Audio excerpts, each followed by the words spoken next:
بعد از این دیگه حالا خیلی ادامه نمیدیم این تایملاین، تا همینجاش کافیه. برگردیم به پاور و بحثمون یکم بریم جلو. اول خب درباره استوکیومتری هم یه توضیحی که داده اینجا، استوکیومتری کلمه یونانیه که معنی اندازه‌گیری چیزی میباشد که قابل تقسیم نیست. این واژه رو اولین بار شیمیدان آلمانی ریختر در سال 1792 میلادی مورد استفاده قرار داد و محاسبات کمی در فرآیندهای شیمیایی را استوکیومتری می‌نامند. خب قانون اصل بقای جرم گفته، لاوزیه کشف کرده و قانون نسبت‌های معین رو گفته، قانون نسبت‌های چندگانه، قانون نسبت‌های هم‌ارز که اینا میتونید خودتون بخونید. واقعا تقریبا همین دیگه، ذره حالا با یه تعریف دیگه یه ذره دقیق‌تر. بعدش هم که وارد مواد خالص و مواد مخلوط میشه. خب درباره مواد خالص و مواد مخلوط اگه بخوایم در واقع توضیح بدیم، دسته‌بندیش کلا به این صورت میشه، خیلی چیز عجیب غریبی نیستش. میگیم مواد دو دسته میشه، خالص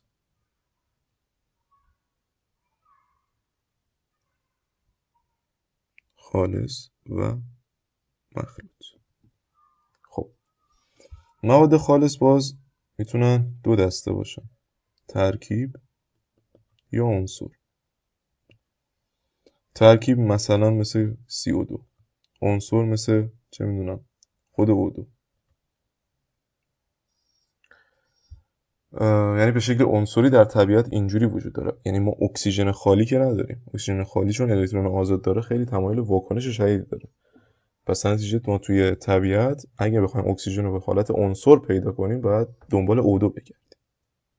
خب این از این موضوع.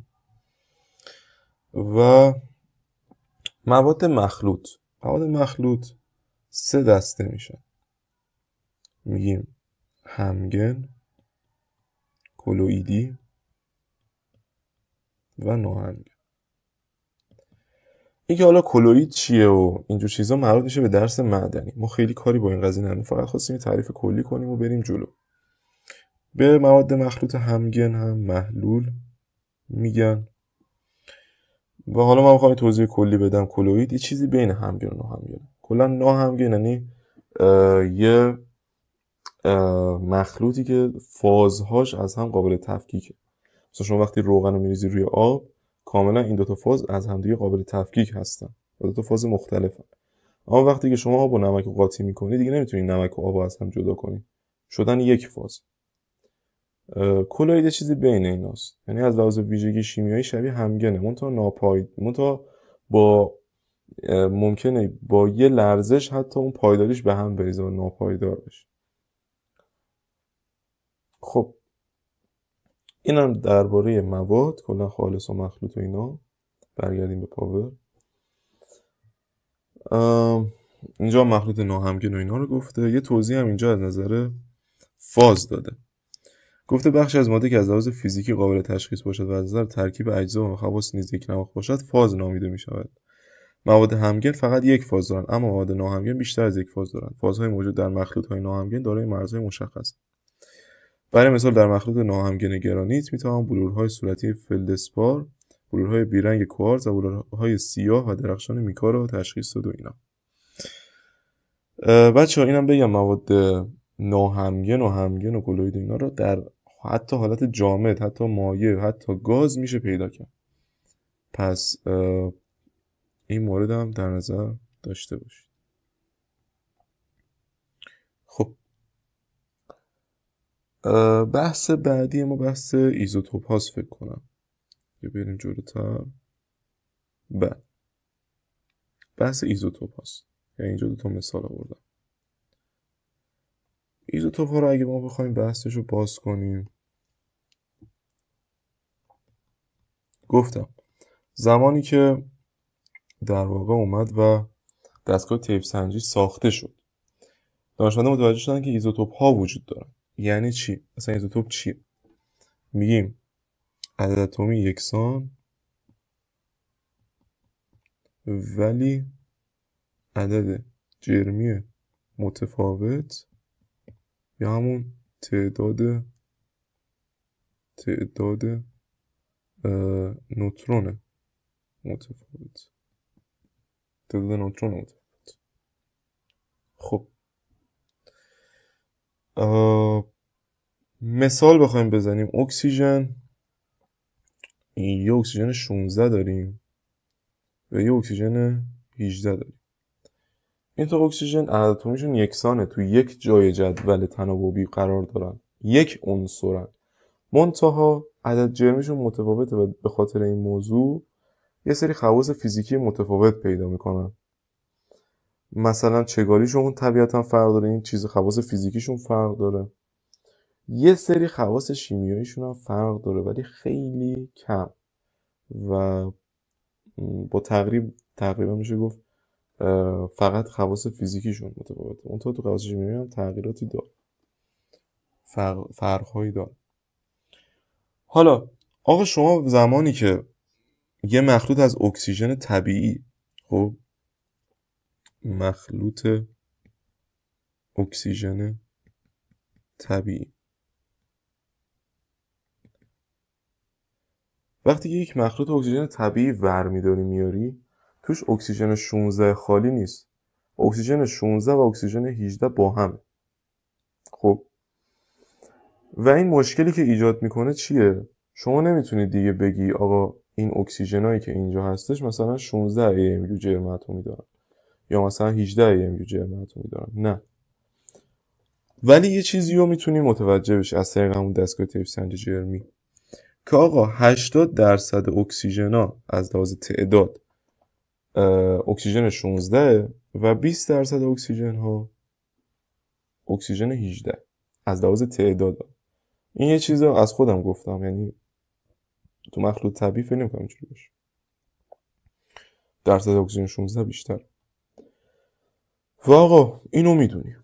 خب شما نیاز داری همونجوری که قبلا بالاتر گفتیم یه جرم اتمی به دست بیاری و بعد بگی آقا 1 مول از این مخلوط انقدر جرم دارد که برابر با همون عدد جرم اتمیه.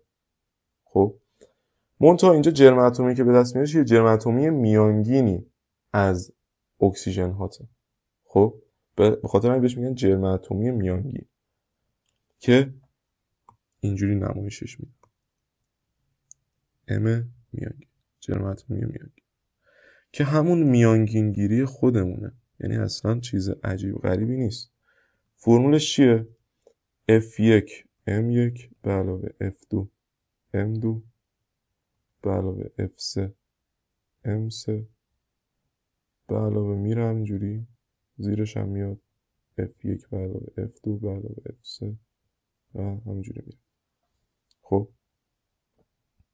پس آقا یه بار دیگه بخوام توضیح بدم، ما وقتی اکسیژن میخوایم برداریم از طبیعت، یه مخلوطی از اکسیژن بهمون میرسه که شامل اکسیژن 16 و 18 و توی این مخلوط رو نمیتونی بگی اکسیژن 16 دارم پس هر یک مول 16 گرمه و مثلا وقتی که 20 گرم از اون مخلوط برداشتی باید از این 20 گرم بیای تعداد اکسیژناتو به دست بیاری، چون قطعا اشتباه به دست میاری. به خاطر اینکه تو فرض کردی این مخلوطی که داری هر یک مول 16 گرمه یا هر 16 گرمش یک مول مثلا اکسیژن داره، در صورتی که اینطور نیست و تو در کنار اکسیژن 16 اکسیژن 18 هم داری. تو باید یه میانگینی از اینا به دست بیاری و بگی آقا جرم اتمی من داخل این مخلوط طور میانگین انقدره و در نتیجه بگی یک مولت مثلا انقدر گرم جرم داره و حالا اگر 20 گرم برای مثال از این مخلوط دارم، با استفاده از اون رابطه و اون ضریب تبدیلی که ما گفتیم بیایم و تعدادمون رو حساب کنیم. این یه رابطه از یه رابطه دیگه هم بچه‌ها داریم قابل اثبات هم هست که اینه M1 بله M2 منهای M1 F2 صدم به علاوه M3 منهای M1 F3 صدم به علاوه همینجوری میره. این صده بخاطر اینه که فرض شده F1 به علاوه F2 به علاوه F3 به علاوه همینجوری مساوی با 100 که خب هست دیگه، چون ما داریم در روی درصد صحبت میکنیم، درصد و جمع درصد همیشه برابر با 100. این رابطه قابل اثباته، لو خواستید اثباتش هم میتونید انجام بدید خودتون، حتی اثباتش خیلی راحت و خیلی از لحاظ محاسبه برای ما کار رو ساده تر از معادله بالا میکنه. میتونیم همینجا نشونش بدیم که چقدر راحت تر میکنه کارمونو. مثلا اگه همینجا ما بخوایم جرم اتمی میانگینمون رو حساب کنیم، میگیم آقا این اف هم که هستش درصد فراوانی، مثلا 80% وقتی ما میگیم درصد فراوانی اکسیژن 16 در مخلوط طبیعی اکسیژن. خب میایم میگیم 16 به علاوه M2 منهای M1 یعنی 18 منهای 16 ضرب در F2 صدم. F2 مون که همون در واقع هستش درصد فراوانی اکسیژن 18 هستش 20% به روی 100 خواهی میشه M میانگین ما همین. حالا 18 منهای 16 میشه 2 و این اگه میشه 2 دهم نهایتا میشه 16 و 14. 2 ضرب در 20 صدم 2 ضرب در 2 دهم میشه 4 دهم 16 و 4 دهم میشه 16 و 4. حالا این 16 و 4 دهم چیه؟ 16 و 4 دهم AMU جرم اتمی میانگین رو به دست آوردیم دیگه. خب حالا چی میتونیم بگیم؟ طبق همون چیزی که قبلا گفتیم بگیم 16 و 4 دهم AMU ضرب در 1 مول اگر بشود میشه 16 و 4 دهم گرم. پس من میتونم جرم مولی اینجا تعریف کنم. جرم مولی هستش 16 و 4 دهم گرم بر مول، یعنی هر 1 مول از مخلوط اکسیژن طبیعی من 16 و 4 دهم گرم جرم. حالا اگر بگیم 20 گرم مخلوط طبیعی اکسیژن داریم، چند در واقع اتم اکسیژن در مخلوط وجود دارد؟ خب الان میخوایم ما اینو حساب کنیم. میایم میگیم چه روابطی داریم؟ میدونیم که 16 و 4 دهم گرم از مخلوط 1 مول اتم دارد. خب از طرفی هم میدونیم 1 مول کلا از هر چیزی 1 مول برابر با 6.022 در 10⁻23 تا از اون چیز تعداد دیگه، واحد تعداد. خب حالا میایم میگیم چی؟ میگیم 20 گرم من در واقع مخلوط طبیعی اکسیژن دارم. خب در نهایت میخوام به تعداد اتم اکسیژن برسم، پس باید گرم رو از بین ببرم. پس توی ضریب تبدیل میگم حالا 20 گرم مخلوط دارم، میدونم هر 16 و 4 دهم گرم مخلوط 1 مول اتم داره. از طرفی هم میدونم، یعنی از این استفاده کردم، حالا باید از این استفاده کنم، هر 1 مول از هر چیزی، حالا اینجا اتمه، هر 1 مول اتم 6.022 در 10⁻23 تا اتم داره و در نهایت اینجا جواب به دست میاد. به این چیزی که ما اینجا نوشتیم میگن کسر زنجیری یا کسرهای زنجیری. این چیزی که اینجا نوشتیم میشه کسرهای زنجیری و به همین سادگی ما اینجا به جواب میرسیم. خب ببینم دیگه موضوعی نیستش که بگیم. 2 تا هم مثال داشتیم دیگه، 2 تا هم مثال توی این پاور داشتیم. مثال اول میگه بروم دارای 2 ایزوتوپ با جرم‌های اتمی 7.92 AMU و 80.92 AMU است که به ترتیب داره فراوانی نسبی، کار نسبی همون فراوانی میشه دیگه، 50.54 و 49.46 جرم اتمی برم رو تعیین کنیم. خب جرم اتمی برم منظورش هم جرم اتمی میانگینه. وقتی شما میگی جرم اتمی مثلا اکسیژن، یعنی آقا مخلوط اکسیژن رو من گرفتم، جرم اتمی میانگین از این حساب کردم، بگو جرم اتمیش چقدره. یعنی شما نمیگی مثلا جرم اتمی بروم فلان. خب و این موضوع مهمه، یعنی وقتی شما به صورت کلی میگی جرم اتمی بروم، یعنی آقا جرم اتمی بروم در یک مخلوط طبیعی. یعنی وقتی میگی جرم اتمی بروم فلان مثلا، اون دیگه میره آقا اینکه اون جرم اتمی اون برومو بهم بگو. خب این هم که موردی نداره دیگه، یعنی از همون رابطه استفاده میکنید و به جواب میرسه دیگه. یعنی میتونم مثلا از رابطه دومی که گفتیم استفاده کنیم، بگم میانگین من هستش 78/92 به علاوه، خب اینو منهای این کنم میشه 2 ضرب داره درصد فراوانی دومی هم که هستش 49/46 تقسیم بر 100. اینو حساب میکنید و جواب برسید. سوال بعدیش گفته ایزوتوپ های نئون نخستین ایزوتوپ های شناخته شده هستند. این ایزوتوپ ها کجا شناخته شدن؟ توی همون دستگاه تیفسن جرمی. یعنی دستگاه تیفسن جرمی اولین آزمایشی که باهاش انجام دادن همین نئون بود و اونجا فهمیدن که نئون ایزوتوپ های مختلفی داره. مقادیر کیو به روی ام. کیو بچه‌ها میشه همون بار الکتریک. کیو به روی ام زیر به دست آمده است. 4/38 کولون بر گرم، 4/59 در 10³ کولون بر گرم و فلان و فلان و فلان. واحد بار میگه آقا هر اینو در واقع به دست آوردن دانشمندا که هر یک الکترون انقدر بار داره، 1/6 در 10⁻⁻19 کولون بار داره و هر یک یو یا هر یک دالتون، حالا اون AMU که ما میگیم قبلا بهش گفتن دالتون، برابر با 1/66 در 10⁻24 گرم. برای هر یک از مقادیر Q بر روی M جرم مربوط به هر واحد بار ای را بر حسب واحد جرم اتمی محاسبه کنید. عدد جرمی و بار مربوط به مقادیر Q بر روی M چقدر است؟ خب این سوال من بیشتر به خاطر این انتخاب کردم که هم سوالی بود که شما باید توش در واقع تبدیل واحد انجام میدادین و خب از این لحاظ تمرین خوب بود. اما اصل سوال خیلی چیز عجیب غریبی نیست. شما در واقع یه سری واحد کولون بر گرم داری، میگه اینا رو تبدیل کن به کولون، رو تبدیل کن به ای، بعد جرم هم تبدیل کن به جرم اتمی یا یو.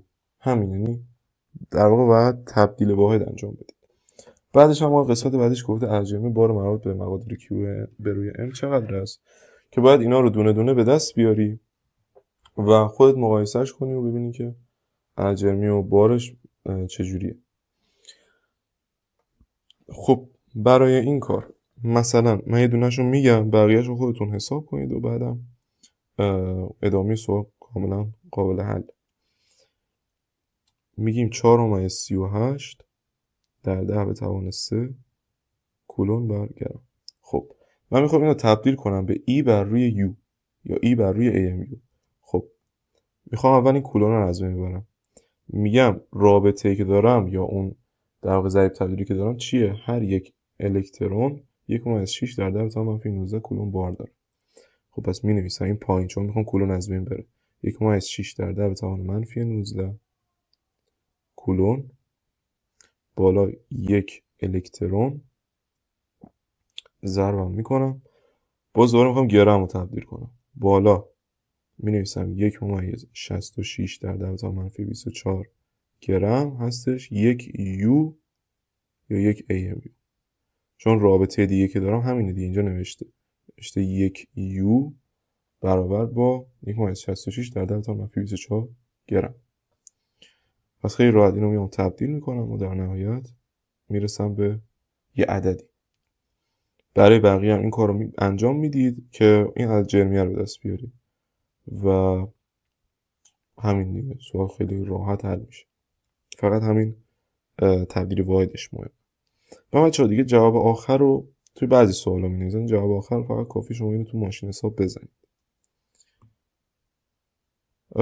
یه مثال دیگه گفته در یک بالون باید چه جرمی از گاز نیتروژن قرار داد تا تعداد مولکول های آن با تعداد اتم های سدیم موجود در انقدر فلز سدیم برابر باشه. حلش هم خودش نوشته. من فقط میخوام از روی حلش یه سری توضیحات بدم، چون این سوال یه مقدار سوال پیچیده تریه نسبت به سوال قبلی. ما هی تعداد کسرامون داره بیشتر میشه. نگاه کنید اینجا چند تا کسر داره و این کسر زنجیری ما داره هی طولانی تر میشه. خب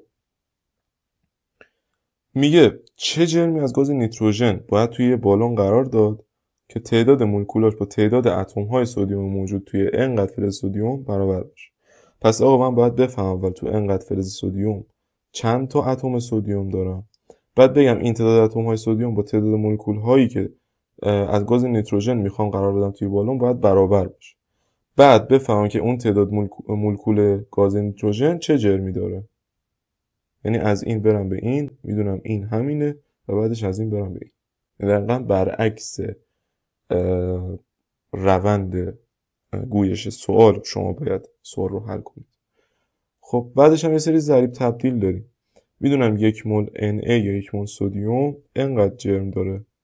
هر 1 مول سدیم 23 گرم سدیم در واقع جرم داره. درستش این بود که اینجا اینو مثلا بذارم. این رابطه داره در واقع. میدونم 1 مول در واقع از هر چیزی یا 1 مول اتم انقدر اتم داره. 6.0 22 در 23. از طرفی هم میدونم هر 1 مول نیتروژن گاز نیتروژن 28 گرم گاز نیتروژن. بچه‌ها این که از کجا آورده این 23 رو این 28 از کجا آورده؟ اینا همش از جدول تناوبیه دیگه. تو جدول تناوبی جرم اتمی میانگین در واقع عناصر رو نوشته. جرم اتمی میانگین هم که همون جرم مولی عناصره. و حالا چرا اینا جرم اتمی میانگینه؟ چون بچه‌ها وقتی هر جایی داره به طور کلی میگه سدیم، به طور کلی میگه نیتروژن، یعنی آقا شما یه مخلوطی از نیتروژن جدا نشده داری. یعنی یه نیتروژن از یه جا برداشتی، یه مخلوطی از نیتروژن طبیعی برداشتی آوردی، نیومدی مثلا یه نیتروژن خاصی از توش جدا. پس به خاطر همین ما کلا از در واقع جرم اتمی میانگین استفاده میکنیم. خب ادامه داستان. حالا باید طبق همون روندی که گفتیم کسرهای زنجیریمون رو بنویسیم. میگم انقدر سدیم دارم 7.03 گرم سدیم. از طرفی میدونم هر 23 گرم، حالا اینجا 22.99 گرم سدیم 1 مول سدیم داره. هر 1 مول سدیم هم این تعداد اتم سدیم داره. از طرفی میدونم هر 1 مول نیتروژن 28 گرم نیتروژن هست. و از طرفی هم میدونم این تعداد از نیتروژن 1 مول نیتروژن. خب این کسرای نوشته نامرتب هم نوشته و من میخوام یه موضوع اینجا بهتون بگم. بچه ها اینجا اصلا لازم نبود شما 1 مول مثلا سدیم رو تبدیل کنید به تعداد سدیم. درسته؟ وقتی ما تبدیل واحد انجام میدیم که دو حالت داشته باشه. یا سوال از ما یه واحد دیگه ای رو خواسته و ما باید برای اینکه به واحد سوال جواب بدیم تبدیل واحد انجام بدیم، یا اینکه تو روند حل سوال تبدیل واحد اگر انجام بدیم محاسباتمون کمتر میشه و راحت‌تر به جواب میرسیم. اینجا هیچ کدوم از اون اتفاقا نیفتاده. شما اصلا در نهایت باید به جرم برسید نه به تعداد و اصلا براتون فرقی نمیکنه که شما واحد تعدادتون قرار مول باشه یا اصلا تعداد اتم، مهم نیست و توی روند حل مثلا به شما کمکی نمیکنه. پس ما خیلی راحت میتونیم مثلا این دو تا کسر رو ننویسیم. خب که باز بخواد اینجا مول با این مول خط بخوره بعد این با این خط بخوره، خب میتونی اصلا ننویسی و واقعا هم نیازی نیست. چرا؟ من میتونم اینا رو اصلا در نظر نگیرم، بیام اینو بنویسم، بگم انقدر سدیم دارم 23 گرم سدیم 1 مول سدیمه. از طرفی خب به تعداد سدیم رسیدم، فرقی نمیکنه مول باشه یا تعداد اتم باشه، به تعداد سدیم رسیدم، به مول سدیم رسیدم. میگم همون مقدار مول هم من مولکول نیتروژن دارم. خب پس میگم همون مقدار هم که مولکول نیتروژن دارم و از اون طرفم هر 1 مول نیتروژن چون میخوام تعداد رو از بین ببرم میام مول رو پایین مینویسم و از طرفی هم میگم هر 1 مول نیتروژن انقدر گرمه، انقدر جرم داره که در نهایت به جرم برسم. و در نهایت هم جواب میشه. پس اینجا یه نکته‌ای که وجود داشت و گفتم بهتون بگم خوبه این بود که آقا شما یه وقتایی لازم نیست اصلا تبدیل واحد انجام بدی یهو وسط داستان، به خاطر اینکه فقط محاسبات زیاد کردی. و یه بخوام یه توصیه‌ای هم بهتون بکنم اینه که حتما بچه‌ها اگه اول کار هستین این کسرهای زنجیری رو برای خودتون بنویسید. یعنی وقتی میخوای سوال حل کنید این کسرهای زنجیری رو بنویسید. کم کم هر چقدر بیشتر سوال حل کنید، هر چقدر بیشتر به این جلوتر، دیگه اصلا اینا ملکه ذهنتون میشه و نیازی به نوشتن اینا ندارید دیگه کم کم. خب بریم یه مقدار جلوتر. یه تمرین دیگه داریم، میگه در 2 گرم محلول 30% وزنی الکل در آب چند مولکول اتانول وجود داره. ببین بحث بعدی اون فرم تجربه. خب این هم یه تمرین دیگه است که درصد وزنی آورده اینجا، از این لحاظ واسم مهم بود که اینو بخوام توضیح بدم بهتون. ببینید درصد وزنی موضوعی که توش هست اینه که مثلا چیز خاصی هم نیست. وقتی میگه آقا 2 گرم محلول داری 30% وزنش الکله، یعنی 30% از اون 2 گرم الکله در واقع. خب پس من میخوام حالا شروع کنم به حل کردن این. اولا که گفته چند مولکول میخوام، یعنی در نهایت ما تعداد میخوام. خب از اون طرف هم که گفته از این 2 گرم 30% الکل. فرمول اتانول رو هم بهمون داده C2H5OH. حالا ما بخوایم جرم اتمی یا جرم مولی در واقع، چون جرم اتمی همون جرم مولی عددش با هم یکسانه دیگه، من مستقیم میگم جرم مولی. بخوام جرم مولی رو پیدا کنم باید جرم مولی تک تک از اجزاشو با هم دیگه جمع بزنم. خب جرم مولی کربن که میدونم 12 2 ضرب در 12، جرم مولی هیدروژن 5 در واقع 1 از جایی که 6 تا ازش دارم 6 تا 1 و از اون طرف هم جرم مولی اکسیژن 16. البته 16 تقریبیه دیگه، خب 16 خورده ایه به خاطر همون موضوع جرم اتمی میانگین این حرف که اینو اگه بخوام حساب کنم میشه 24 با 6 میشه 30 با 16 میشه 46 گرم بر مول. خب حالا میام کسره زنجیری رو مینویسم، میگم 2 گرم محلول دارم. از طرفی هم میدونم که 30% چیه؟ الکله. یعنی اگر 100 گرم محلول داشته باشم 30 گرم الکل داره. از طرفی میدونم جرم مولی اینه دیگه، آقا هر 46 گرم از اتانول من یا همون الکل من 1 مول اتانول، 1 مول مولکول اتانول دارد. پس پایین می‌نویسم 46 گرم اتانول یا الکل من اتانول دیگه 1 مول اتانول است. بعدش هم گفته چند مولکول، چون گفته چند مولکول دیگه اینجا من باید مولمو به تعداد تبدیل کنم دیگه. خب یعنی از من واحد چند تا رو خواسته نه مول. خب یعنی میگفت چند مول. و از اون طرف هم میدونم خب هر 1 مول من هسته 6.022 در 10^23 تا اتم. و اینجا مینویسم هر 1 مول 6.022 در 10^23 تا، حالا مولکول در واقع اینجا مولکول. و از اینجا جواب بده. خب امیدوارم چیزی رو دیگه از قلم ننداخته باشیم. مثلا اینجا کسر زنجیری ما شامل 3 تا کسر شد و خب هر چقدر سوال پیچیده تر میشه، یعنی سوال مثلا یه خط، هر چقدر سوال چیزای بیشتری رو وارد داستان کنه، هر چقدر در واقع مسیر ما طولانی تر بشه توی سوال، طبعا این کسر ما هم طولانی تر خواهد شد. خب بحث بعدی ما فرمول تجربیه.